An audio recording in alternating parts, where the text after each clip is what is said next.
నమస్కారం ఐబిట్నెస్ న్యూస్ కి స్వాగతం. హెడ్లైన్ చూద్దాం.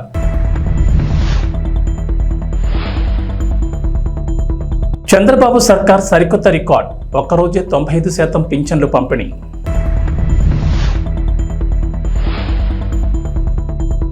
ఏపీ ప్రభుత్వం సంచలన నిర్ణయం, జగన్ ఇంటి దగ్గర ఉన్న హై సెక్యూరిటీ ఏర్పాట్ల తొలగింపు.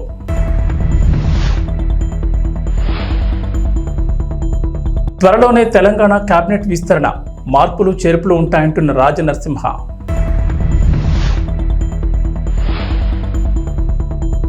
హైదరాబాద్లో విపత్తుల నిర్వహణకు హైడ్రా, ఓఆర్ఆర్ వరకు సేవల విస్తరణ. ఆంధ్రప్రదేశ్ మాజీ ముఖ్యమంత్రి వైఎస్ జగన్మోహన్ రెడ్డి తాడేపల్లి నివాసం దగ్గర భద్రతకు సంబంధించి ప్రభుత్వం కీలక నిర్ణయం తీసుకుంది. అక్కడ కొన్ని మార్పులు చేపట్టగా జగన్ ఇంటి దగ్గర ఉన్న హై సెక్యూరిటీ ఏర్పాట్లను తొలగించింది.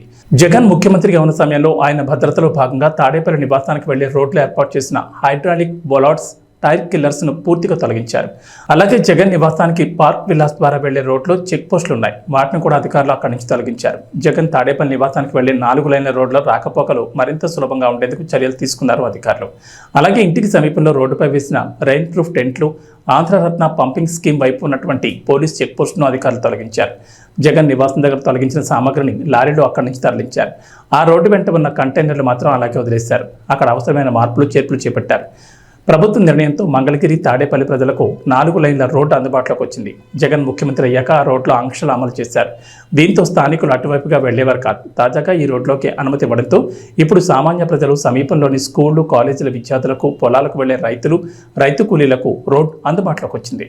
ఆంధ్రప్రదేశ్ ముఖ్యమంత్రి నారా చంద్రబాబు నాయుడు ఇంటి విషయంలో ఓ ప్రభుత్వ అధికారి లంచం తీసుకున్నట్టు తెలుస్తోంది. కుప్పంలోని ఇంటి స్థలాన్ని సబ్ డివిజన్ చేసేందుకు డిప్యూటీ సర్వేయర్ ఈ లంచం డిమాండ్ చేసినట్లు సమాచారం.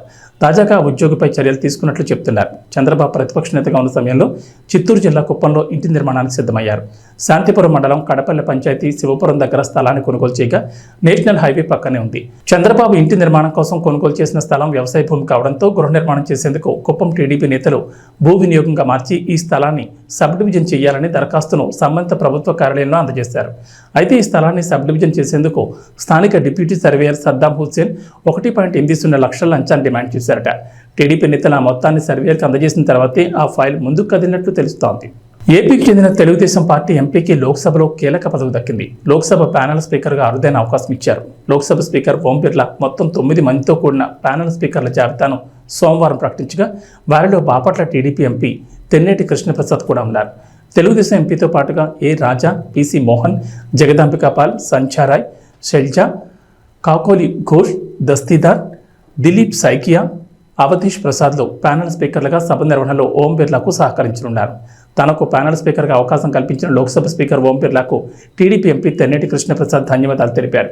తెన్నేటి కృష్ణప్రసాద్ రిటైర్డ్ ఐపీఎస్ అధికారి. ఆయన 1960లో హైదరాబాద్లో జన్మించారు.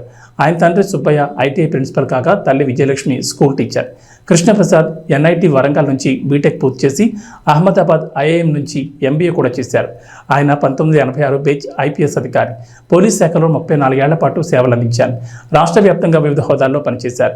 విజయవాడ పోలీస్ కమిషనర్గా, వరంగల్, విశాఖ రేంజ్లలో డీఐజీగా కీలక బాధ్యతలు నిర్వహించారు. విశాఖపట్నం, గుంటూరు, నెల్లూరు, మెదక్ జిల్లాల ఎస్పీలుగా పనిచేశారు. ఆంధ్రప్రదేశ్ చరిత్రలో చంద్రబాబు సర్కార్ సరికొత్త రికార్డు నమోదు చేసింది. రాష్ట్ర చరిత్రలో తొలిసారిగా పింఛన్ల పంపిణీలో ఓ రికార్డు నమోదైంది. ఒక్కరోజే 95% మేర పెన్షన్లు పంపిణీ చేసిన ప్రభుత్వం రికార్డును సృష్టించింది. సోమవారం రాత్రి 10 గంటలకల్లా 61.95 లక్షల మందికి పింఛన్ పంపిణీ చేసినట్లు అధికారిక వర్గాలు తెలిపాయి. రాష్ట్ర చరిత్రలో ఇదొక రికార్డు అని ప్రభుత్వ యంత్రాంగానికి ముఖ్యమంత్రి చంద్రబాబు అభినందనలు తెలిపారు. మిగిలిన వారికి మంగళవారం వారి ఇళ్ల వద్ద నగదు అందించనున్నట్లు తెలిపారు. గత ప్రభుత్వ హయాంలో 2.65 లక్షల మంది వాలంటీర్లున్నా గతంలో ఎన్నడూ ఇంత వేగంగా పింఛన్ పంపిణీ జరగలేదు. గత వైఎస్ఆర్సీపీ ప్రభుత్వ హయాంలో 2.65 మంది వాలంటీర్లున్నా ఒక్క రోజులో పంపిణీ చేసింది కేవలం 88% మాత్రమే అని చెప్తున్నారు. రాష్ట్ర వ్యాప్తంగా చూస్తే శ్రీకాకుళం, విజయనగరం, కడప జిల్లాలో అత్యధికంగా 97% పింఛన్ల పంపిణీ పూర్తి చేశారు. అత్యల్పంగా అల్లూరు సీతారామరాజు జిల్లాలో 91% పింఛన్ పంపిణీ పూర్తయింది. ఉదయం 6 గంటల నుంచి 1.30 లక్షల మంది సచివాలయ ఉద్యోగులు పింఛన్లు పంపిణీ ప్రారంభించారు. హైదరాబాద్ మహానగరం రోజురోజుకి అభివృద్ధి చెందుతోంది. నగరం భౌగోళిక పరిధిని పెంచనున్నట్లు ముఖ్యమంత్రి రేవంత్ రెడ్డి వెల్లడించారు. ఈ నేపథ్యంలో విపత్తుల నిర్వహణ విభాగం పరిధిని, దాని బాధ్యతలను విస్తరించాలని అధికారులను ఆదేశించారు. జీహెచ్ఎంసీ, దాని చుట్టూ ఉన్న 27 మున్సిపాలిటీలు, కార్పొరేషన్లు, 33 గ్రామ పంచాయతీల వరకు మొత్తంగా ఔటర్ రింగ్ రోడ్ వరకు విపత్తుల విభాగం సేవలు అందించేందుకు వ్యవస్థాపరమైన మార్పులు చేయాలని చెప్పారు. మున్సిపల్ వ్యవహారాలు, HMDA, Musi river front development corporation అధికారులతో సోమవారం సీఎం రేవంత్ సుదీర్ఘ సమీక్షా సమావేశం నిర్వహించారు. ఈ సందర్భంగా అధికారులకు కీలక ఆదేశాలు జారీ చేశారు. విపత్తుల నిర్వహణ విభాగానికి ఇక నుంచి Hyderabad disaster response and assets monitoring protection అని పేరు మార్చాలని ప్రాథమికంగా నిర్ణయించారు. ఈ విభాగానికి డీఐజీ స్థాయి అధికారిని డైరెక్టర్గా, ఎస్పీ స్థాయి అధికారులు అడిషనల్ డైరెక్టర్లుగా ఉండేలా చూడాలన్నారు. GHMC, HMDA, water board, city traffic వివిధ విభాగాల నుంచి ప్రత్యేక బృందాలను ఈ విభాగంలో నియమించాలని సూచించారు. కేవలం వరదలు, ప్రమాదాలు సంభవించినప్పుడే కాకుండా ఇకపై విపత్తుల నిర్వహణ విభాగం నగర ప్రజలకు అవసరమైన సేవలు నిరంతరం అందించేలా పునర్వ్యవస్థీకరించాలని ఉన్నతాధికారులను ఆదేశించారు. తెలంగాణలో గత కొద్ది రోజులుగా కేబినెట్ విస్తరణపై జోరుగా చర్చ నడుస్తున్న విషయం తెలిసింది. ఇటీవల సీఎం రేవంత్ రెడ్డి ఢిల్లీకి వెళ్లగా అధిష్టానంతో నామినేటెడ్ పోస్టులు, టీపీసీసీ కొత్త అధ్యక్షుడి నియామకంతో పాటు మంత్రివర్గ విస్తరణపైనే ప్రధానంగా చర్చించారనే వార్తలు కూడా వినిపిస్తున్నాయి. ప్రస్తుతం హాట్ టాపిక్గా మారిన ఈ విషయంపై వైద్య ఆరోగ్య శాఖ మంత్రి దామోదర్ రాజనరసింహ కీలక వ్యాఖ్యలు చేశారు. సోమవారం మీడియా ప్రతినిధులతో చేసిన చిట్ చాట్లో మంత్రి రాజనరసింహ ఇంట్రెస్టింగ్ విషయాలు పంచుకున్నట్లు తెలుస్తోంది. త్వరలోనే తెలంగాణ కేబినెట్ విస్తరణ ఉంటుందని మంత్రి దామోదర్ రాజనరసింహ స్పష్టం చేశారు. ప్రస్తుతం ఉన్న మంత్రివర్గంలో కొన్ని శాఖల్లో మార్పులు చేర్పులు ఉంటాయని చెప్పుకొచ్చారు. ఈ మార్పుల్లో భాగంగా ప్రస్తుతం గిరిజన సంక్షేమ శాఖ మంత్రిగా ఉన్న సీతక్కకు హోంశాఖకు ఇచ్చే అవకాశం ఉందని రాజనరసింహ లీక్ ఇచ్చారు. మరోవైపు ఎమ్మెల్యేలు కోమటిరెడ్డి రాజగోపాల్ రెడ్డి, దానం నాగేందర్ కూడా కేబినెట్ విస్తరణలో భాగంగా చోటు దక్కనుందని మంత్రి చెప్పుకొచ్చారు. నిజామాబాద్ జిల్లా నుంచి కూడా ఒకరికి మంత్రి పదవి ఇవ్వనున్నట్లు తెలిపారు. త్వరలోనే వైద్య శాఖలోనూ ప్రక్షాళన ఉంటుందని తెలిపారు. అయితే వలస వచ్చిన నేతలకు మంత్రి పదవులు ఉండవని పార్టీ నేతలు పదే పదే లీకులు ఇచ్చినా కండువ కప్పుకునేటప్పుడు ఇచ్చిన హామీని రేవంత్ రెడ్డి నెరవేర్చనున్నట్లు తెలుస్తోంది. తెలంగాణలో సొంత ఇల్లు లేని పేదలకు ఇల్లు నిర్మిస్తామని కాంగ్రెస్ ఎన్నికల ముందు హామీ ఇచ్చిన సంగతి తెలిసిందే. గత బీఆర్ఎస్ ప్రభుత్వం డబుల్ బెడ్రూమ్ ఇండ్లు నిర్మించగా కాంగ్రెస్ ఇందిరమ్మ ఇండ్లు నిర్మిస్తామని హామీ ఇచ్చారు. 6 గ్యారంటీల్లో భాగంగా ఈ పథకాన్ని అమలు చేయనున్నారు. సొంత జాగా ఉన్న పేదల ఇండ్ల నిర్మాణానికి 5 లక్షల రూపాయల ఆర్థిక సహాయం అందించనున్నారు. జాగా లేని వారికి స్థలంతో పాటు డబ్బులు కూడా మంజూరు చేస్తామని ప్రకటించారు.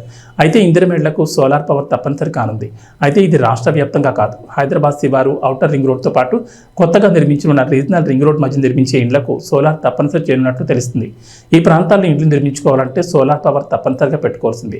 ఈ మేరకు ఇప్పటికే సోలార్ పవర్ వినియోగిస్తున్న చెన్నై, బెంగళూరు, ముంబైలోని పేదల ఇండ్లను డిప్యూటీ సీఎం భట్టి విక్రమార్కతో పాటు అధికారులు పరిశీలించనున్నట్లు తెలిసింది. ముఖ్యమంత్రి చంద్రబాబు నాయుడు పెన్షన్దారులు బోలెడంత భరోసా కల్పించారని 4వ వార్డు టీడీపీ మాజీ కౌన్సిలర్ ప్రమేళం అన్నారు.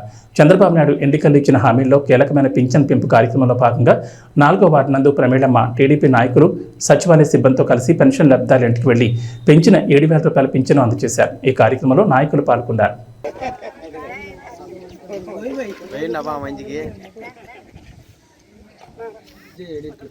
మనము నారా చంద్రబాబు నాయుడు ఇచ్చిన మాటకు మరి అదే విధంగా ఇక్కడ ప్రతి ఇంటికి పొద్దున 6కి లేస్తేనే ఇవ్వాలనే చెప్పి ఏప్రిల్ నెల 1వ తారీఖు నుంచి 1000 రూపాయలు పెంచిన ఘనత ఒక తెలుగుదేశం ప్రభుత్వంది. తర్వాత ఇంతకు ముందు 5 సంవత్సరాలలోన 2,000 రూపాయలు పెంచిన 3,000 రూపాయలు చేసేదానికి 5 సంవత్సరాలు టైం తీసుకొని 250 రూపాయలతోన ఒక 1000 రూపాయలు 5 సంవత్సరాలకు పెంచిన ప్రభుత్వము వైసీపీది.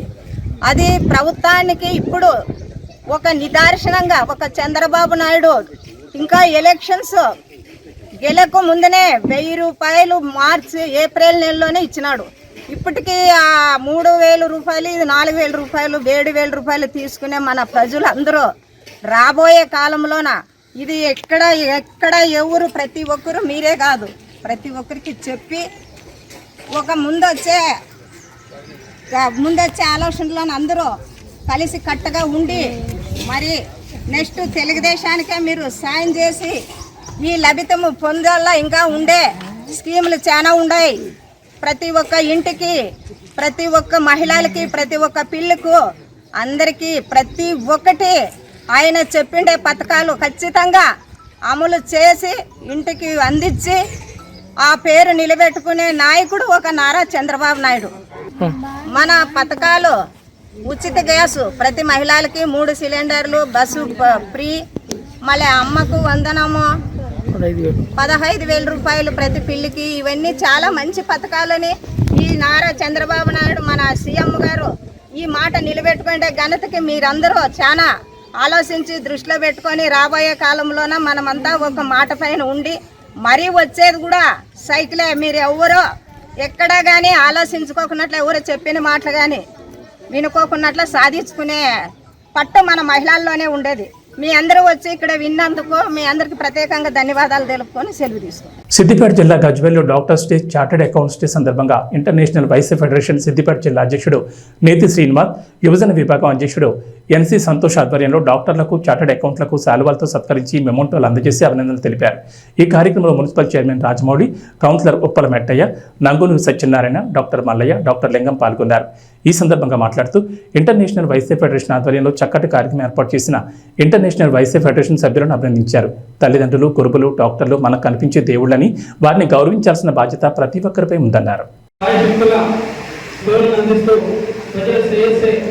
ముఖ్య ఉద్దేశంతో ముందుకు సాగుతున్న మా డాక్టర్ లింగమన్న గారికి, అలాగే నరేష్ బాబు గారికి, అలాగే డాక్టర్ మల్లేశ్వర గారికి, అలాగే మా రాజ్కుమార్ అన్న గారికి, అలాగే సురేష్ అన్న గారికి, శ్రీకాంత్ అన్న గారికి, అలాగే డాక్టర్ సుధీరన్న గారికి, సంగీత్ అన్న గారికి, అలాగే డాక్టర్ మహేష్ అన్న గారికి, అలాగే డాక్టర్ సంతోష్ గారికి, అలాగే డాక్టర్ నైపుల్ అన్న గారికి, అలాగే డాక్టర్ శ్రీధర్ గారికి, శైలజ మేడం గారికి, సుజాత మేడం గారికి, సౌరతి మేడం గారికి, అలాగే సమీక్ష మేడం గారికి, ఇంకా నా పేరు పట్టుకుంటే ప్రేమ్ గారికి, మైపాలన్న గారికి, ప్రతి ఒక్కరికి కూడా శిరస్సు నుంచి పేరు పేరున హృదయపూర్వక డాక్టర్ డే శుభాకాంక్షలు తెలియజేస్తున్నాను. అలాగే ప్రతి మనిషికి ఫైనాన్షియల్ డిసిప్లిన్ అనేది చాలా ముఖ్యం. సో ఫైనాన్షియల్ డిసిప్లిన్ లేకపోతే ఎవరి అభివృద్ధి కూడా ముందుకు సాగదు. అలాగే దేశ అభివృద్ధి కావచ్చు, రాష్ట్ర అభివృద్ధి కావచ్చు, ఒక మనిషి వ్యక్తిగత అభివృద్ధి కావచ్చు, ఫైనాన్షియల్ డిసిప్లిన్ అనేది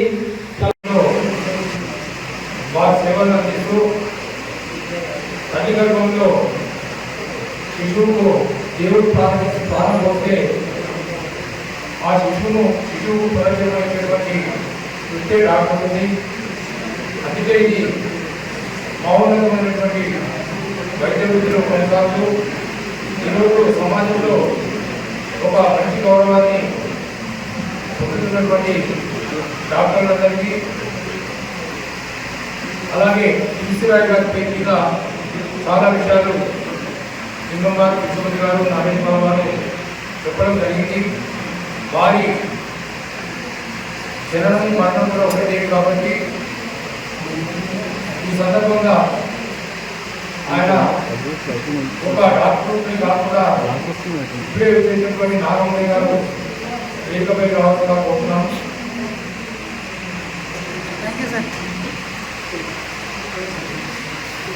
వారి పేరు మీద వారు ఒక డాక్టర్ కాకుండా స్వాతంత్ర సమరయోధుడు, ఒక మంచి రాజకీయవేత్తగా, 19 2 పర్యాలు ముఖ్యమంత్రిగా ఉన్నటువంటి ఈశ్వరాయ్ గారి పేరు మీద డాక్టర్ డే జరుపుకోవడం ప్రతి 3వ తారీఖు జూలై నాడు డాక్టర్ డే జరుపుకుంటాం. అదే రోజు నేషనల్ డాక్టర్ డే కూడా జరుపుకుంటున్నాం. అలాగే ఇంకా ఇవన్నీ కూడా ఉన్నాయి కాబట్టి ఈ ప్రత్యేక కార్యక్రమంలో మనం డాక్టర్లను సన్మానించుకునే కార్యక్రమము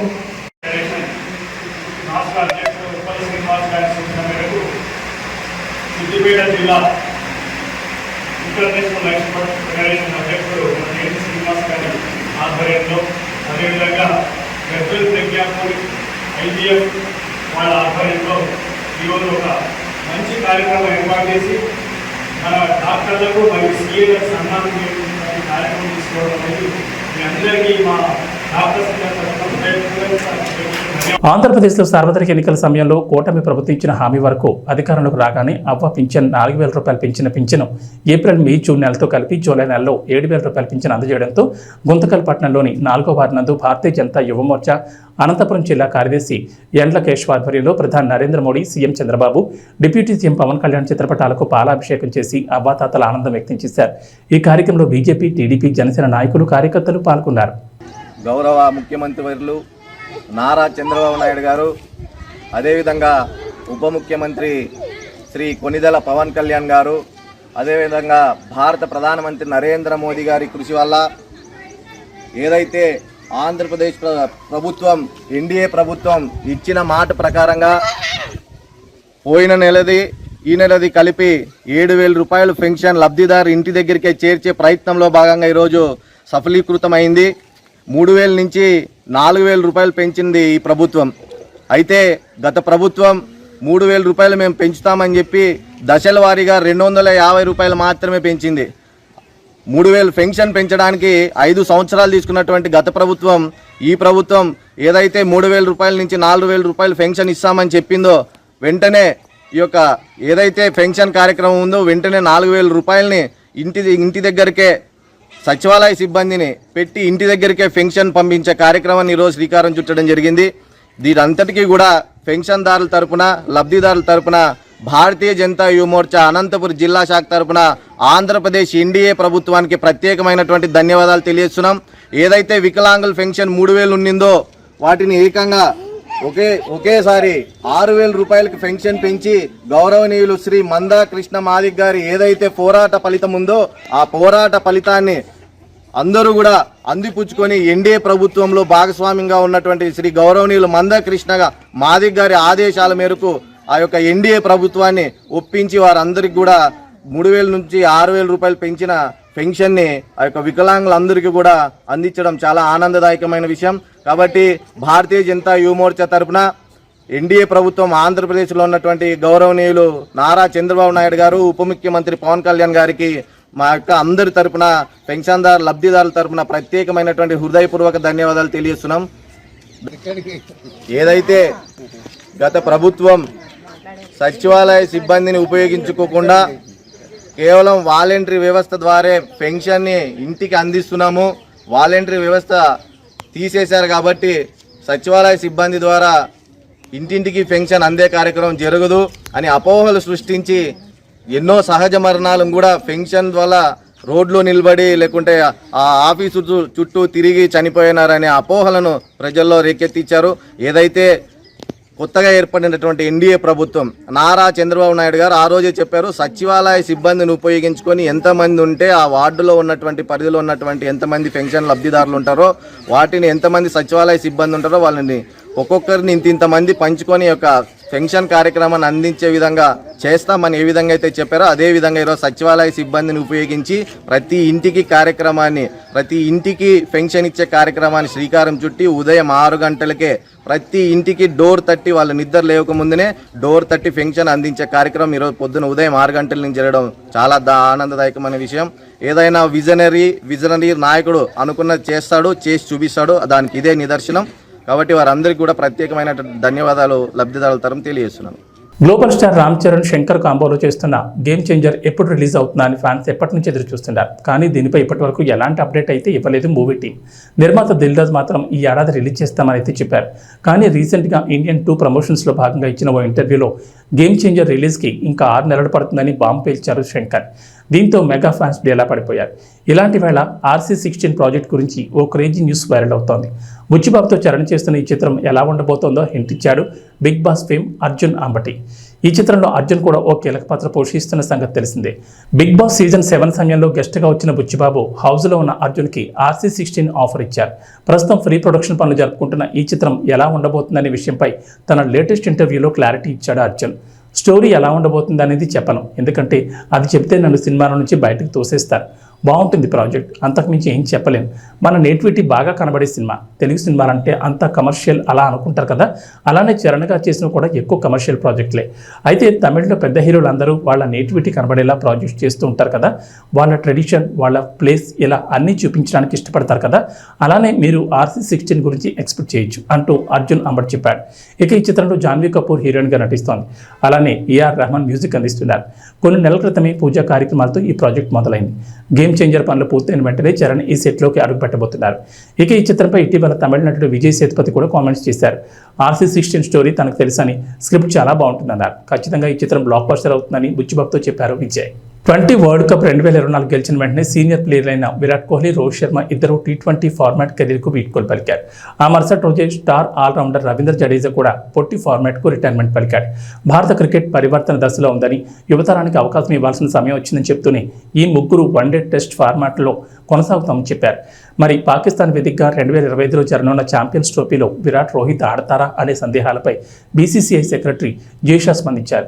ఛాంపియన్స్ ట్రోఫీ 2025 ఆడనున్న భారత జట్టులో విరాట్ కోహ్లీ, రోహిత్ శర్మ భాగమయ్యే అవకాశాలున్నాయని జైషా సంకేతాలు ఇచ్చారు. T20 క్రికెట్కు ఈ ముగ్గురు దిగ్గజ ఆటగాళ్లు వీడ్కోలు పలకడంతో జట్టులో పరివర్తన జరిగిందని వ్యాఖ్యానించారు. భారత జట్టు పురోగమిస్తోందని, ప్రపంచ టెస్ట్ ఛాంపియన్షిప్, ఛాంపియన్స్ ట్రోఫీలను గెలవడమే తదుపరి టార్గెట్ అని జైషా అన్నారు. అక్కడ కూడా ఇదే జట్టు ఆడుతుందని, సీనియర్లు ఉంటారని స్పష్టం చేశారు. తెలంగాణలో వర్షాలపై హైదరాబాద్ వాతావరణ కేంద్రం అధికారులు కీలక అప్డేట్ ఇచ్చారు. నేడు రాష్ట్రంలో వర్షాలు కురిసే అవకాశాలు చాలా తక్కువగా ఉన్నాయని చెప్పారు. నైరుతి రుతుపవనాలు మందకొడిగా ఉండడంతో వర్షాలు పడే ఛాన్స్ లేదని చెప్పారు. మేఘాలున్నా వర్షాలు కురవకపోవచ్చని, అయితే పశ్చిమ తెలంగాణలో మాత్రం సాయంత్రం 5 గంటల తర్వాత జల్లులు పడే ఛాన్స్ ఉందని చెప్పారు. ఇక నేడు బలమైన ఈదురుగాలులు వీచే అవకాశం ఉందని చెప్పారు. గంటకు 35 కిలోమీటర్ల నుంచి 40 కిలోమీటర్ల వేగంగా గాలులు వీస్తాయన్నారు. గాలిలో తేమ శాతం లేకపోవడం వల్ల ఒక్కపోతగా ఉంటుందని చెప్పారు. ఉష్ణోగ్రత తెలంగాణ వ్యాప్తంగా 31 డిగ్రీల సెల్సియస్ ఉంటుందని అన్నారు. ఈసారి నైరుతి రుతుపవనాల వల్ల జూన్ నెలలో ఆశించినంతగా వర్షాలు కురవలేదు. కొన్ని జిల్లాల్లో భారీ వర్షాలు కురవగా మరికొన్ని జిల్లాల్లో మాత్రం వర్షపాతం తక్కువగా నమోదైంది. జూన్ సాధారణ వర్షపాతం 12.94 సెంటీమీటర్లు కాగా ఈసారి 16 సెంటీమీటర్ల మేర వర్షపాతం కురిసింది. ఏబీ బులెటిన్ విశేషాలు. నమస్కారం.